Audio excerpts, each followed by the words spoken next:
Усім прывітанне, з вами Зміцер Лукашук, і мы працягваем абмяркоўваць падзеі ў Беларусі і за яе межамі ў нашым супольным праекце Еўрарадыё і Е-прамовы. Сёння са мной на сувязі маім суразмоўцам будзе заснавальнік ініцыятывы BayPol, былы следчы Андрей Остапович. Добрый день, спадар Андрей. Добрый день. Днямі ініцыятыва BayPol, якая аб'ядноўвае нязгодных з рэжымам Александра Лукашэнкі беларускіх сілавікоў, апублікавала чарговы шакавальны запіс размоваў з высокіх кабінетаў, скажем так. З таго запісу грамадскасць даведалася пэўныя падрабязнасці як забойства Тарайкоўскага, так і смерці Бандарэнка, ну і ўвогуле пачула шмат неадназначнага, скажем так. Да вас будзе першае пытанне. Ці прадбачылі вы тую рэакцыю, з якой грамадскасць беларуская і не толькі беларуская сустрэне гэты запіс? Как именно воспримут люди, конечно же, тут предположить можно было, но однозначной реакции на данные аудиозаписи мы, конечно же, не знали, но ситуация такая, что сами мы восприняли очень ужасающие эти данные. В принципе, было оговорено практически все, что интересовало людей. В первую очередь, наверное, стали понятны некоторые моменты, почему именно так действуют, откуда исходит этот приказ, и почему именно так жестоко действовали некоторые из силовиков. Ну вось, дарэчы, я хацеў і удакладніць. Вы ўсё ж таки чалавек, ну, раней, можна сказаць, з гэтай сістэмы. Ну, то есть ведаеце людзей, ведаеце, як эта сістэма працуе, якія людзі там працуюць. Вось вы, у прынцыпе, ведаючы ўсё гэта, і калі слухалі гэты запіс, у вас якая была рэакцыя? Ну, вот, ну, я ўсё гэта бачыў, я прадбачыў, што да такога можа дайсці. Ці вот як? Якая была ваша асабістая рэакцыя? Именно в таком ключе, наверное, все-таки не думал. До такого лично в моей практике не приходило никогда, даже рядом таких обсуждений. Все-таки у меня была не оперативная работа, это не более так скрытно действует. Хотя все равно это обычный уровень таких разговоров, это ближе к КГБ, наверное, и к таким же подразделениям такого ряда. А именно криминальная уголовная милиция не должна была такое обсуждать, в принципе, или подразделения, которые создавались, и основные ее роли деятельности — это борьба с организованной преступностью, а не все-таки подавление воли народа и так далее. Поэтому это шокирует. Но, скажем так, от некоторых из коллег я тоже услышал, что ничего не удивляет, эти власти уже готовы на все для удержания своей, скажем так, ну, тавтологии на власти, к сожалению. И, то есть, некоторые были не особо удивлены, да, шокированы, что эти аудиозаписи появились, что именно так в открытую могут люди говорить, заявлять, проговаривать это вслух перед своими подчиненными. То, что они на это были готовы так действовать, это исходя из всего, что происходило, и так было понятно, но подтверждение было получено, и шокирует, наверное, то, что они не боятся в открыто это говорить даже.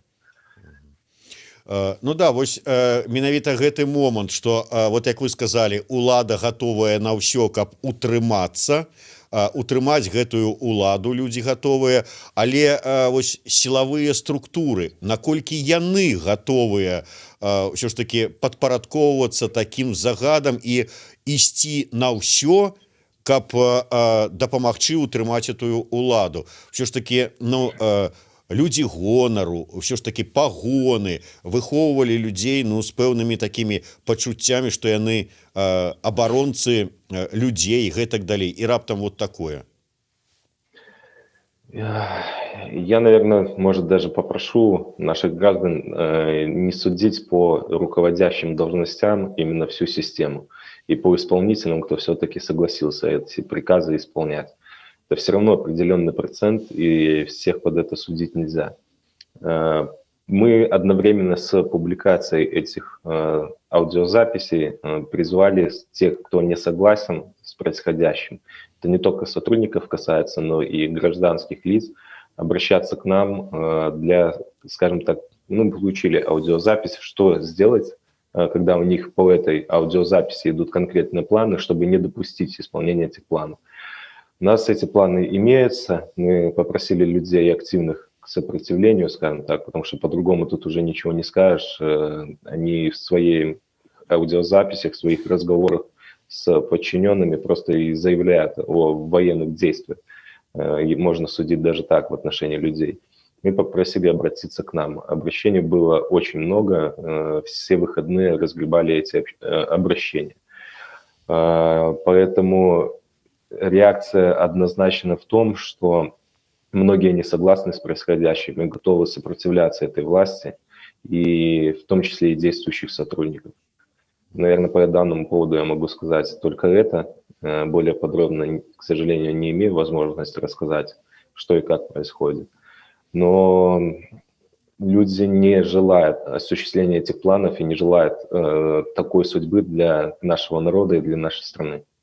Я удакладнюся, вось вы зараз сказалі, што цягам нават вось гэтых выходных вам давялося разграбаць шмат зваротаў да вас. Гэта былі звароты менавіта тых яшчэ дзеючых супрацоўнікаў розных сілавых структур, ці проста вот грамадзяне, узрушаныя тым, што яны пачулі, вам нешта пісалі? Ситуация такая, что в основной массе, слава богу, к нам обращаются люди именно конкретно, которые готовы помогать. Мирные граждане, наши, скажем так, действующие и бывшие сотрудники, проходящие службу, имеющие отношение к погонам, и в том числе и те, кто из гражданского сектора в целом. Потому что, скажем так, тут сила наша, к сожалению, пока единственная, это в единстве. И объединять всех и бороться одним единым фронтом – это наша главная цель в настоящий момент. Поэтому обращались и мирные граждане, к сожалению, ошибки допуская, гражданские лица, и в том числе и те, кто имел отношение к органам. Я да чаго гэта удакладняўся, таму што у прынцыпе ёсць такое меркаванне, што ўсе тыя, у каго засталося сумленне, хто бачыў, што ім аддаюць, скажем так, незаконныя загады, яны ўжо даўно сышлі з гэтай сістэмы. То есть зараз і засталіся толькі тыя, хто згодны там наступіць на горла, як кажуць, свайму сумленню і выконваць гэтыя загады. Все ж таки засталіся яшчэ людзі, якія згодныя вось і зараз там перасіліўшы страх сысці з сістэмы, ці наадварот вырашыўшы стаць, так бы мовіць, партызанам, застаюцца ў сістэме, але дапамагаюць вось і вашай ініцыятыве там ці іншым якім. На мой взгляд, это в корне неправильное суждение о том, что те, кто на стороне народа был, те свое решение приняли и ушли. Это неверно, многие остались в этой системе, и они по-прежнему защищают права граждан, потому что преступность сама по себе никуда не делась, и многие люди просто занимаются обычными уголовными делами, она даже немного растет, обычная преступность, не связанная с политикой. Поэтому огромный вал людей занимается именно расследованием обычных уголовных дел или же административных дел, скажем так, задачами, которые первоначально возлагались на всю систему правоохранительную. Поэтому многие не касались просто этой ситуации политических уголовных дел и репрессий, и их это устраивало, и они занимались своей работой, чем занимались и до всей этой предвыборной кампании, после выборов и так далее. Но, скажем так, ряды все меньше и меньше, качественных, подготовленных сотрудников все меньше и меньше, потому что часть все-таки ушла. И рано или поздно придется столкнуться некоторым людям в этой системе с политическими делами в том числе. И демонстрируя отношение руководства к своему народу и так далее, люди задумываются, стоит ли им приобщаться к тем, кто уже себя запятнал, или нет. Стоит ли вообще допустить исполнение этих приказов теми коллегами, кто готов их исполнять. И многие принимают правильное решение и начинают обращаться в том числе и к нам, и начинают уже, скажем так, свое личное сопротивление. Многие начинают задумываться. Чем сильнее будут они сжимать вот этот кулак репрессивный в отношении своих сотрудников, в отношении граждан, в отношении политики, выезда, экономики, законодательства, что они сейчас под себя выстраивают, штрафы увеличивают и так далее, тем больше людей будет помимо этих пальцев сжатого кулака выходить и оказывать сопротивление. Это неизбежно, это всегда так происходит. И никто не захочет допустить просто полной диктатуры, никакой свободы. Ну, я просматривал, пытался анализировать именно не сами, скажем так, связанные интервью по поводу вот этого слива, не то, что там свои и так далее, а именно комментарии, реакцию людей. Большинство пишет, как в этой стране можно оставаться проживать, если они осуществляют свои планы. То есть, ну, это невыносимые условия для существования будут людей. Мы просто потеряем, у нас население не такое большое, что мы можем позволить там 1 миллиону или 2 миллионам уехать за границу, кто это может. Как правило, те, кто может уехать, это самая работоспособная часть населения, самая интеллектуальная, самая, которая имеет большие доходы или средний класс. То есть отток и малого бизнеса будет, тут уже бизнес. Ну, это можно долго размышлять, но если мы сейчас допустим исполнение этих планов, то крах страны для меня лично, и как я это вижу ситуацию, я все-таки не самый главный тут специалист в стране в экономике или же там в ее развитии, но, на мой взгляд, это будет колоссальный удар для нашей страны. Ну, тым не менш, вы зараз адзін з галоўных экспертаў, скажем так, па сілавых структурах, паколькі ўсё ж таки ведаеце іх, а зараз яшчэ і працягваеце занимацца і вывучэннем праз вось гэтыя розныя злівы размоваў. Мне вот просто цікава ваше меркаванне. Я шмат чую про тое, што да, яны зараз вот ціснуць на грамадзянскую супольнасць, там я маю на увазе там сілавыя структуры, там чыноўнікі, гэтак далей, але яны баяцца нас нават больш, чым мы баімся іх. Вот такое меркаванне выказваецца. Але ці згодны вы з гэтым? Ці сапраўды зараз вот гэта пачуццё страху унутры сілавых структур сярод гэтых вось супрацоўнікаў у балаклавах яно прысутнічае? Ці вот наадварот, как бы так вот мы тут дадушым, мы сіла і ўсё такое? Я бы, наверное, тут пометил 3 момента. Первый, то, что вы сказали, прокомментировать. Я не думаю, что я самый главный эксперт. У меня команда экспертов. Я просто представитель, мы не публичные люди, и есть своеобразная, скажем так, оперативная игра сейчас против государства, против тех, кто в отношении нас пытается собрать информацию и так далее. Поэтому мы решили с командой, что я буду представлять их интересы. Вот в моей команде, да, в общем, коллективно наш разум – это одни из главных, скажем так, сейчас экспертов по ту сторону. Это один момент. Следующий момент – это то, что боятся именно внутри системы по 2 направлениям. Одни, кто запятнал себя, они боятся того, что эта система рухнет, и они понесут наказание за свои деяния. И таких, к сожалению, немало, но это не большинство. Это не большинство. Большинство боится самого же этого президента и его репрессивного аппарата, тем, кто ему служит, понимаете? Они находятся со своими семьями, со своим всем имуществом, наработанным за всю свою жизнь, с опытом в том, что они вкладывали именно в эту жизнь, в эту систему. Поверьте мне, уехав из одной страны силовиком, кроме вот этих же бойцов Алмаза, спецназа, ты практически ни в одной стране мира больше не нужен будешь. Именно интеллектуальный блок, именно те, кто расследует уголовные дела. Да, там в Арабские Эмираты можно поехать наемником, стрелять, убивать, точно так же там быть или там в легион французский, именно если ты боец. Но таких людей у нас, ну, если в процентном соотношении, то очень мало ко всему силовому блоку. Интеллектуальный блок, везде свои законы, везде ты должен быть гражданином этой страны. Это еще десятки лет надо на это потратить, чтобы ты туда мог вернуться и начинать все с нуля. Это очень сложно перейти. Это не, скажем так, врачу переехать, или же учителю переехать, или же к какому-то строителю переехать. Я не говорю сейчас с неуважением к этим профессиям, а наоборот, именно плюсы этих профессий в том, что они более универсальны на территории других стран. Юридическая часть – это одна из самых сложных частей, с которой можно куда-то уехать. А ситуация в том, что ты начинаешь, если бороться с режимом на территории именно силового блока, ты будешь в первую очередь репрессирован. В первую же очередь, это самая опасная для них часть, это революционеры именно в силовом блоке, которые могут расшатать, потому что только на нем сейчас держится власть. И репрессивный блок на них будет самый мощный, именно восторжен и применен. Поэтому, конечно же, страх и существует именно перед властью этой, которая готова сейчас на все убивать, терроризировать, сажать ни за что, фальсифицировать уголовные дела и другие применять меры своего воздействия, своего аппарата огромного, который выстраивался 26 лет.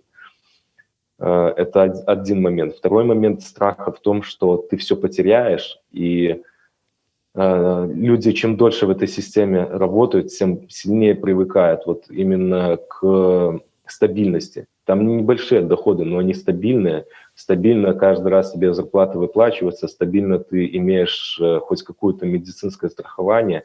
А когда ты уходишь, твои навыки слишком сужены, и уйти куда-то очень сложно, чем дольше ты там проработал.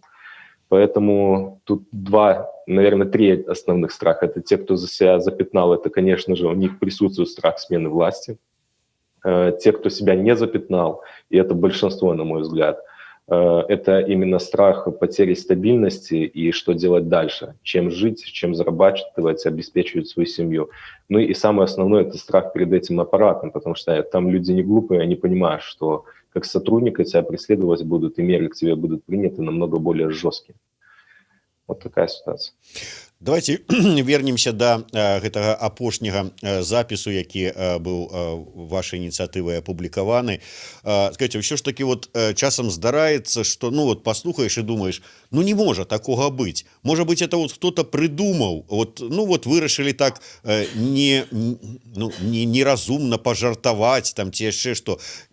Як вы праводзіце верыфікацыю? Ці ёсць у вас давер да таго, што это сапраўдны запіс? Если бы у нас не было доверия к качеству, скажем так, источника, от которого мы получили эту аудиозапись, не было проверено, что она действительно существовала и была произведена, мы бы ее не публиковали. Это одно. Второе, уже в настоящий момент проводится экспертиза, она уже назначена. Независимая экспертиза, и, понятное дело, не на территории Республики Беларусь. Это второй момент. То есть уже то, что она будет подтверждена или опровергнута, необходимо просто время подождать. Хотя я более чем уверен, что это все на самом деле было. Следующая ситуация, это, наверное,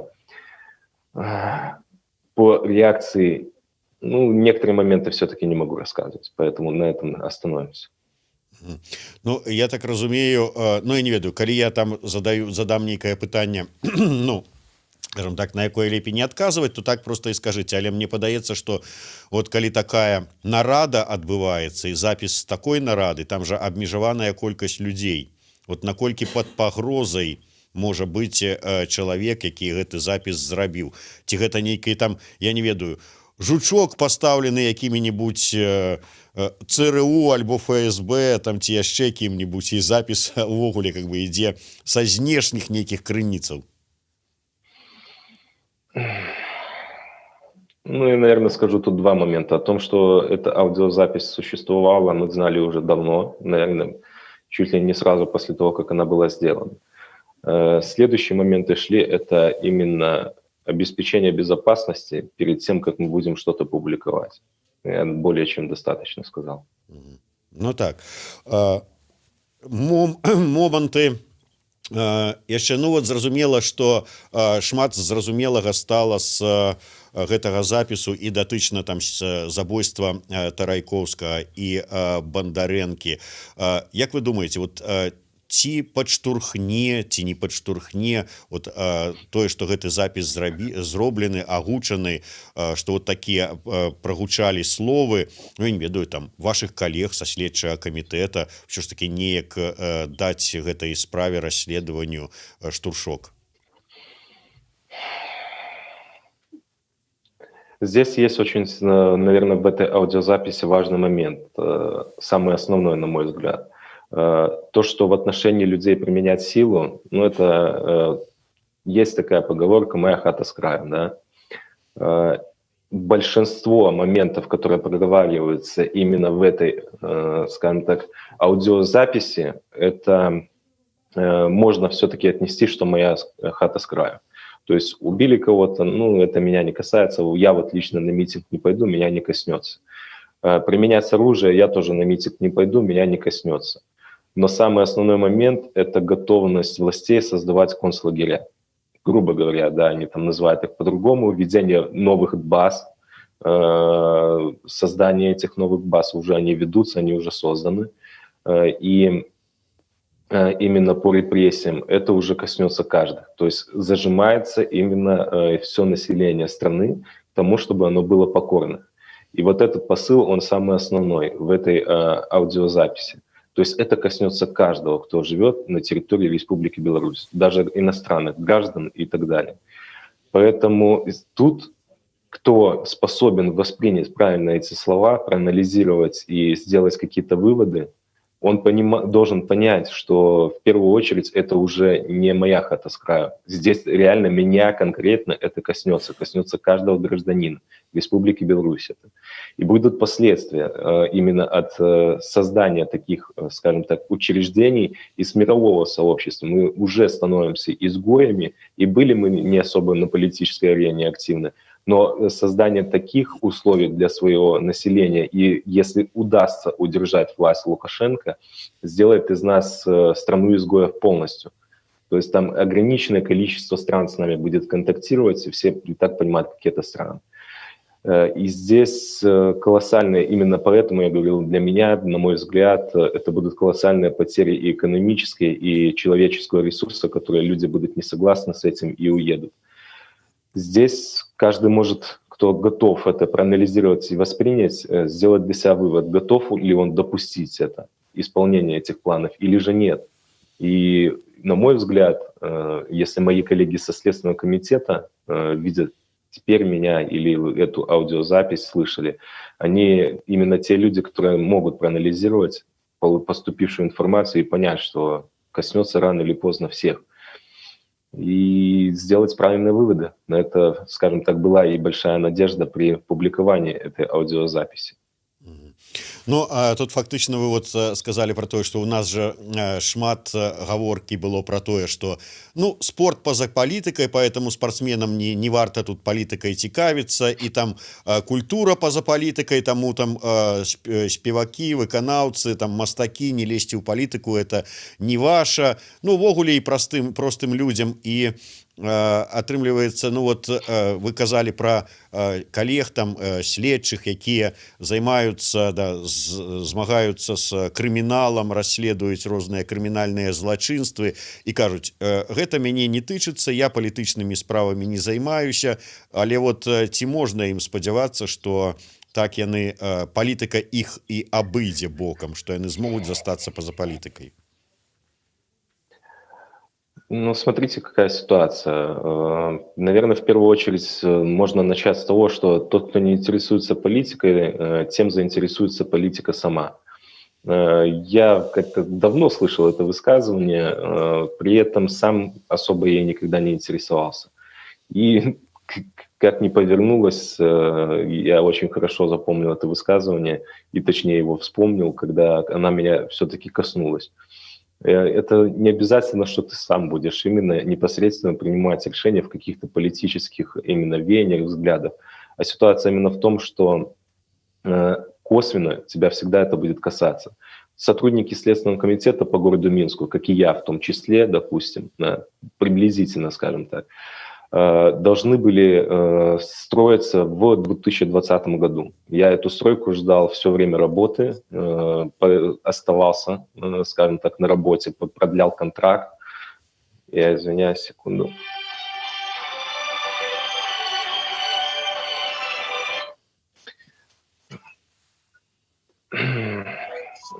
И ждал эту стройку. Там уже была выделена, скажем так, земельные участки в Сенице и так далее. Дом готовился, но когда Лукашенко узнал, что 60% в Следственном комитете дали подписи за альтернативных кандидатов, он сказал, что Следственный комитет строиться не будет в ближайшее время, потому что они, ну, там я знаю дословные слова, как он выразился, но нецензурно их называть, но Следственный комитет строиться не будет. Все, дом отменили, стройка не строится, строят ОМОНу дополнительные дома. Вот политика, вроде бы ты не занимаешься политическим расследованием уголовных дел, вроде бы ты даже, может, из этих 60% и не ходил, и не отдавал свою подпись, но стоял на очереди и все, дом ты потерял. Вот тебя политика как пример коснулась. И так можно любую отрасль взять. Люди уходят, люди увольняются. Приходят более неопытные, их на политику никто не посадит. Значит, тот, кто занимался ранее там убийствами и более серьезными уголовными делами, его могут перекинуть на эти политические дела. Потом вдруг режим не удержится, упадет, придут и скажут: а вот ты в этом политическом деле за Тихановского свою подпись в осмотре поставил. И ты теперь политический преступник. И она может коснуться рано или поздно, каждого затронет эта ситуация. У нас сейчас положение в стране очень сложное, и оставаться в стране тут не получится, на мой взгляд. Даже если ты хочешь и приложишь к этому массу усилий, может повернуться так, что тебя все это коснется рано или поздно и вылезет боком. Я знаю, вот эту под концлагеря эту базу данных создали. Там назначают сотрудников, молодых сотрудниц даже, которые занимаются, скажем так, не самой сложной работой в отделах. Их просто закрепляют за этими базами. Они будут вести эти базы, даже не понимая, что они делают, хотя все не понимают. Но думать о себе, что мы никакого отношения к этим репрессиям не делаем. Я ж не бегаю с палкой, никого не бью. Я сижу спокойно в кабинете, кликаю, заполняю там лиц, которые совершили эти административные правонарушения. Но потом это все может вылезти боком, потому что ты имела именно отношение к тому, чтобы людей в концлагеря садили. Поэтому вот ситуация такая, тут очень сложно об этом и много можно разговаривать. Ну, по-моему, в нынешней ситуации думать, что тебя политика не коснется, это наиболее самое ошибочное решение. И что все эти веяния как-то пройдут без тебя. Есть те, кто решит за тебя эти вопросы. И Европа за нас эти вопросы не решит, и Россия за нас эти вопросы не решит. Тут вся надежда на нас самих. Дарэчы, калі вы ўзгадалі пра гэтыя канцэнтрацыйныя лагеры, ну нібыта якія збіраюцца ствараць, потым я прачытаў шмат выказванняў наконт таго, што а ў нас-то яны ўжо фактычна і ёсць, тыя ж самыя ЛТП так званыя. Скажите, наколькі ўсё ж таки вот на ваш погляд реально, что ну ЛТП, да, там вот своя такая структура, свае такія стаўленні да тых, кого туды прывозяць, але каб можна было ці стварыць, ці ператварыць тыя ж самыя ЛТП у сапраўдныя канцлагера, пра якія ну, на генетычнай памяці яшчэ з часоў другой сусветнай вайны кожны беларус памятае. Вот наколькі гэта рэальна сёння? Ситуация в том, что они активно сейчас готовятся именно к потеплению. Они возобновляют тренировки со счетами с февраля месяца, начинают тренироваться заново, разгонять людей. И уже исходя из опыта, который они получили в августе, им необходимо тех, кого они задерживают, а это более 30 тысяч граждан. Было изначально 26, уже дошло до 30 тысяч граждан, именно привлеченных к административной ответственности. Они хотят вот эту тридцатку не оштрафовать, а изолировать до того момента, пока люди, скажем так, не сдадутся сопротивляться нынешней власти. Чтобы, скажем так, постоянно иметь, ну, загоняя, как он говорил, как скот людей в эти концлагеря, чтобы забирать человеческий ресурс у этого сопротивления. Во-первых, пропадут люди, те, которые наиболее активно в этом участвуют, а во-вторых, остальные будут бояться туда попасть. Поэтому это нереально, это уже делается, уже все ресурсы вкинуты именно в это. Подготовка ведется к разгону, лагеря уже определены, база уже ведется, уже вносятся все те лица, кто попал. Поэтому это не то, что возможно они это реализуют или невозможно, они это уже делают, они готовятся к этому. Понимаете, вот в чем ситуация. Атрымліваецца так, што гаворка ідзе зараз пра тое, што тых людзей, якія будуць выходзіць там, скажем, на нейкія акцыі, якіх будуць забіраць, ну, весной, да прыкладу, іх будуць адпраўляць на вот гэтыя так званыя лагеры, ці туды збяруць усіх тых, хто, пачынаючы са жніўня, патрапіў пад гэты артыкул 2334, там ці якія іншыя, і іх туды вот ужо пасля таго, як яны адбылі пакаранне, зараз все адно. Так, вот у нас база, ты за это адсядзеў, ты маеш гэты артыкул, ну-ка давай вот туды на пасяленне. Там четко сказано, кто второй раз привлекался. Естественно, именно в августе и начиная там, да, по сей день люди задерживаются, привлекаются к административной ответственности. Когда начнется заново массовое задержание, это по теплу и массовые митинги, просто тех, кто уже в этот период, за эти 6 месяцев, там 7 месяцев, которая будет на тот момент, уже попадал в этот список, они этого человека будут сразу возить туда и будут хватать всех без разбору и увозить туда. И содержать там столько, сколько они посчитают нужным. Как они уже делали, несколько административных протоколов за одно и то же действие на человека составляют и прописывают ему там непонятное, неопределенное количество суток. Я думаю, что, точнее, я знаю, что идея именно в этом. И, в принципе, все. Пытанне, якое я ўсё паставіў у загаловак да анонса нашай размовы, ўсё ж такі, але ці пагодзяцца супрацоўнікі сілавых структураў, праваахоўных органаў станавіцца вот гэтымі ахоўнікамі ў канцлагерах?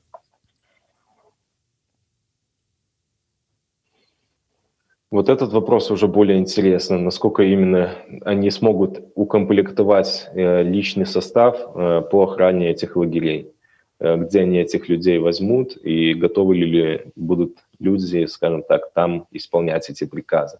Хотя при всем при этом у них есть запас людей из тех, кто осуществлял в местах лишения свободы уже насильственное действие в отношении людей, изнасилования, пытки и так далее. И они под фактом ультиматума могут их просто перенаправить в эти лагеря и заставить их исполнять свои обязанности. И при этом эти люди все-таки действовали жестоко, и они были готовы действовать. Поэтому уже на часть этого вопроса можно ответить, даже исходя из того, что уже происходило. Были же те сотрудники, которые и в РОВД, и в местах лишения свободы в городе Минске, и в других местах, в других городах, регионах точно так же вели себя по отношению к гражданам жесточайшим образом. Поэтому такие люди, к сожалению, на стране есть. Ну да, то есть таким чынам атрымліваецца, што і базы, куды месцы, куды зганяць, збіраць ёсць, і тых, хто будзе гэтаму дапамагаць і ахоўваць, таксама знойдуцца, асабліва калі паабяцаць там падвышэнне заробку, да, можа быць, кватэру якую-нибудь, то і сумленне. Тут уже ўсё, што для чалавека ў пагонах, яно ўжо больш нічога не значыць, это неяк атрафіравалось вось гэтае пачуццё.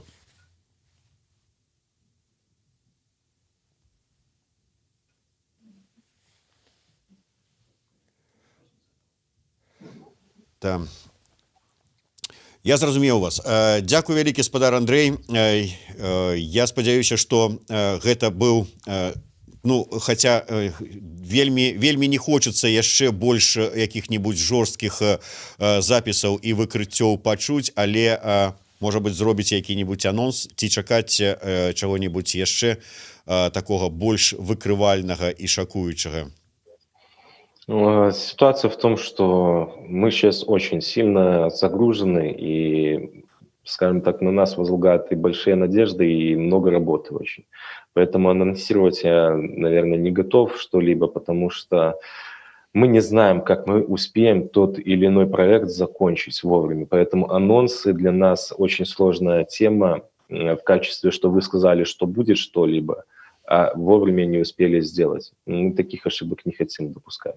Единственный раз мы уже заявили, что 20 числа все-таки мы постараемся закончить расследование в отношении убийства Романа Бондаренко и опубликовать те расследования, которые у нас уже были готовы по единой книге регистрации преступления, то 20 числа они должны быть. По остальным пока мы не готовы ничего обещать, потому что у нас много сейчас направлений. Таким чынам, ўсё ж таки вот ваше расследаванне по датычна забойства Романа Бондаренко, яно будзе там штосьці нечаканае, ці ўжо ўсё ж таки больш звестак уже выклалі вы? Там не то, что нечаканное, там больше в том направлении, оно даже не для людей, это расследование. Понятно, что пострадавшим родственникам захочется увидеть, и в том числе и нашим согражданам, кто был причастен. Но самый основной показатель там будет именно в уровне нашей осведомленности. Это будет для сотрудников, чтобы они понимали, какие у нас есть возможности и что мы можем делать.